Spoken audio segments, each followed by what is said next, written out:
Praise the Lord, ஹல்லேலூயா. சீயோன் வேதாகம ஆய்விற்கு அன்போடு கூட இயேசு கிறிஸ்துவின் நாமத்தில் உங்களை வரவேற்கிறேன். இன்றைய தினத்திலும் லேவியராகம புஸ்தகம் அதிகாரங்கள் 13 முதல் 16 அதிகாரங்களிலுள்ள வசனங்களை தியானிக்க சர்வ வல்லமையுள்ள தேவன் தாமே நமக்கு கிருபை பாராட்டுவாராக. 13வது அதிகாரத்திலே தோல் மீது, மனிதனுடைய தோல் மீது வருகிறதான பரவக்கூடிய வியாதிகளை குறித்த பிரமாணங்களை நாம் இங்கே பார்க்கிறோம். கர்த்தர் மோசேயும் ஆரோனையும் நோக்கி, ஒரு மனிதனுடைய சரீரத்தின் மேல் குஷ்டரோகம் போலிருக்கிற ஒரு தடிப்பாவது, அசராவது, வெள்ளை படராவது உண்டானால் அவன் ஆசாரியனாகிய ஆரோன் இடத்தில் ஆகிலும் ஆசாரியராகிய அவன் குமாரரில் ஒருவனிடத்தில் ஆகிலும் கொண்டு வரப்பட கடவன்.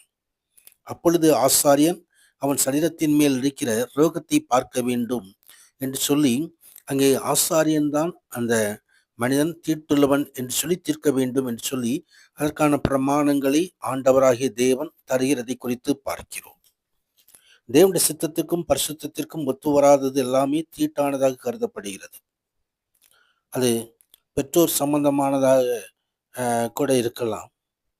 அது இவையான தேவன் படைப்பின் மீது விரும்பிய பரிபூர்ண நிலையிலிருந்து விலகியுள்ளத அசுத்தம், தீட்டு என்பவை பற்றிய விதிகள் எல்லா மக்களுக்கும் எப்பொழுதும் அழிவுக்கேதுவான பாவங்களின் நினைவை கொண்டு வந்து கொண்டிருக்கிறது.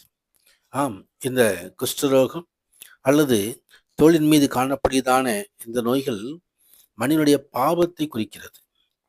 மனிதன் பாவம் செய்யும் பொழுதெல்லாம் ஒரு குஷ்டரோகியைப் போல அவன் தீட்டுப்பட்டுள்ளவனாயிருக்கிறான். பாவம் ஒரு மனிதனின் பாவத்தின் சம்பளம் மரணம் என்று சொல்லப்பட்டிருக்கிறது. பாவம் ஒரு மனிதனை தீட்டுப்படுத்தி விடுகிறது. குஷ்டரோகி ஒருவன் ஆசாரியத்தில் கொண்டு வருவது போல ஆண்டவராய் கிறிஸ்துவிடம் குஷ்டரோகிகள் இந்த உலகத்திலே அவர் மனிதனாய் பிறக்கும்போது, மனிதனாய் பிறந்து அவர் ஊழியம் செய்யும் பொழுது அவரிடத்தில் வந்தார்கள். உங்களுக்கு சித்தமானால் எங்களை சுத்தமாக்க வேண்டும் என்று சொல்லி அவரிடம் பணிந்து கொண்ட பொழுது, சித்தமுண்டு சுத்தமாக என்று சொல்லி குஷ்டரோகிகளை சுத்தப்படுத்தியதை நாம் சுவிசேஷத்திலே வாசிக்கிறோம். கர்த்தருக்கு மகிமை உண்டாவதாக. அவர் நம்மை தீட்டு நீங்க சுத்தப்படு, அதுக்காகவே சிலுவையிலே தமது ஜீவனை கொடுத்தார். சிலுவையில் நமக்காக அந்த இரத்தத்தை சிந்தினார். அவர் நமக்காக மீட்பை உண்டு பண்ணி வைத்திருக்கிறார். அதன் மூலமாக நமக்கு நாம் பரிசுத்தத்தை பெற்றுக்கொள்ள முடியும். குஷ்டரோகம் பற்றிய பிரமாணங்களை இந்த 13வது அதிகாரம் முழுவதும் நாம் பார்க்கிறோம். தொடர்ந்து 14வது அதிகாரத்திலும் பரவக்கூடிய தோல் வியாதிகளிலிருந்து எப்படி சுத்திகரித்துக் கொள்ள வேண்டும் என்ற பிரமாணத்தை ஆண்டவராகிய தேவன் இங்கு தருகிறார். சுத்திகரிக்க வேண்டியவனுக்காக உயிரோடிக்கிற சுத்தமான 2 குருவிகளையும், கேதுர்கட்டையும், சிவப்பு நூலையும், ஈசோப்பையும் கொண்டு வர வேண்டும்.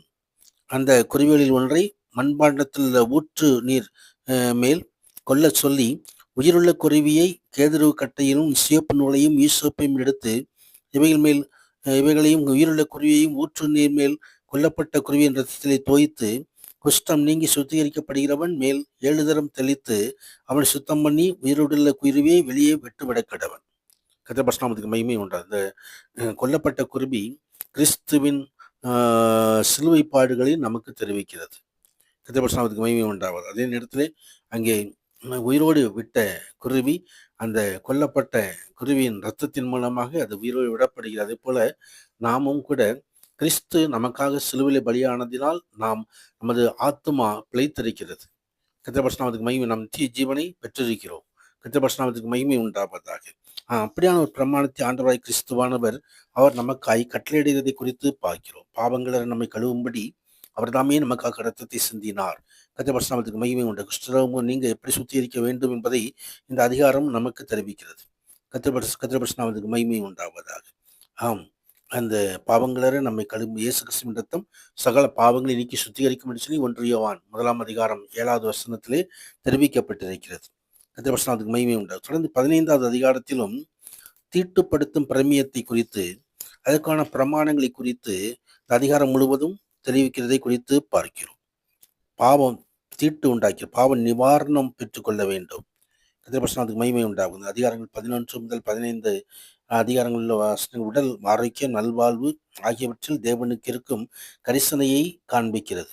பழைய காலத்தில் அவர்களை சூழ்ந்திருந்த மற்ற மக்களுக்கு சுகாதாரம், ஆரோக்கிய முறைகள், கல்வி தூய்மைப்படுத்துதல், அந்த முக்கியத்துவம் அல்லது தொற்று நோய்கள் பரவாமல் தடுக்க இந்த காரியங்கள் தெளிவுபடுத்துவதை குறித்து பார்க்கிறோம்.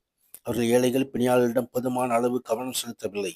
இதே அனைத்து காரியங்களுக்காகவும் தேவன் கரிசனையோடு பல கட்டளைகளை கொடுத்து நல்வாழ்வை, ஒரு பரிசுத்தமான காரியங்களை ஆண்டவர் இங்கே கொடுக்கிற காரியத்தை குறித்து பார்க்கிறோம். கர்த்தருடைய மகிமை உண்டாவதாக. ஆம், மனிதனுடைய வாழ்க்கையிலும் இந்த கர்த்ததாமே ஆரோக்கியத்தை கட்டளையிட போதுமான தேவனாக இருக்கிறார்.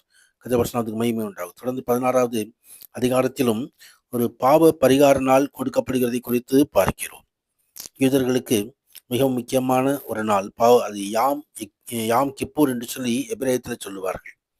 அங்கே 16வது அதிகாரம் 12வது 32வது 33வது வசனங்களிலே அபிஷேகம் பெற்றவனும் ஆசாரியம் செய்ய ஊழியம் பிரதிஷ்டை பண்ணப்பட்டவனுமாகிய ஆசாரியனை பாவ நிவர்த்தி செய்ய கடவன். பரிசுத்த ஸ்தலத்துக்கும் ஆசரிப்பு கூடாரத்துக்கும் பலிபீடத்துக்கும் பிரயாசித்தம் செய்து ஆசாரியருக்காகவும் சபையில் உள்ள சகல ஜனங்களுக்காகவும் பாவ நிவர்த்தி செய்ய கடவன் என்று சொல்லி ஆண்டவராகிய தேவன் ஒரு கட்டளையை கொடுக்கிறார். கர்த்தருடைய மகிமை உண்டாவதாக. பழைய ஏற்பாட்டு பரிகார சடங்குகளும் பலிகளும் வருடந்தோறும் திரும்ப திரும்ப நடத்தப்பட வேண்டும். அதன் தற்காலிக தன்மையை அது காட்டுகிறது. அவைகளுக்கு பின்னால் கிறிஸ்து வந்து மக்களால் அறிக்கை செய்யப்படும் பாவங்கள் அனைத்தையும் நிரந்தரமாக நீக்கி விடுவார் என்பதை எபிரேயர் எழுதப்பட்ட நிருபத்திலே 9ஆம் அதிகாரம் 28வது வசனம் மற்றும் 10ஆம் அதிகாரம் 18வது வசனத்திலே நாம் பார்க்கிறோம். கர்த்தருடைய மகிமை உண்டாவதாக. 2 வெள்ளாட்டு கடாக்களும் பாவக்கரிகாரம், பாவ மன்னிப்பு, ஒப்புரவாகுதல், கிறிஸ்துவினால் சுத்திகரிக்கப்படுதல் ஆகியவற்றை காட்டுகிறது. கிறிஸ்துவானவர் பாவங்களுக்காக பரிபூர்ண பலியாக சிலுவையிலே மரணமடைந்து பழையப்பாட்டு காலத்தில் மிருகங்கள் பாவ நிவாரணமாக செலுத்தப்பட்டதற்கு போல அவர் தாமே தமக்காக தியாக பலியாக தம்மையை ஒப்பு கொடுத்திருக்கிறார். அந்த இரத்தத்தினால் நாம் கழுவப்படுவோம், பரிசுத்தமாக்கப்படுவோம், நித்திய ஜீவனை பெற்றுக்கொள்வோம். தேவனாக தாமே நம்மை ஆசீர்வதிப்பாராக. ஆமீன், ஆமீன்.